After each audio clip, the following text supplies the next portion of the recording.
دربار میں حاضر ہے ایک بندہ آوارہ، سرگشتہ و درماندہ، بے ہمت و ناکارہ، وارفتہ و سرگرداں، بے مایہ و بے چارہ۔ بسم اللہ الرحمن الرحیم۔ الحمدللہ وکفی وسلام علی عبادہ الذین اصطفی، اما بعد۔ آپ صلی اللہ علیہ وسلم کا فرمان ہے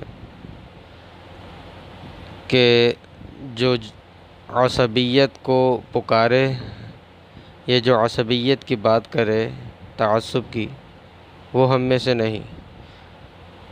یعنی آپ صلی اللہ علیہ وسلم کا فرمان کہ تعصب رکھنے والا، قوم پرستی کرنے والا، عصبیت کی بات کرنے والا، عصبیت کا نعرہ لگانے والا، عصبیت کو پکارنے والا، وہ ہم مسلمانوں میں سے نہیں ہے۔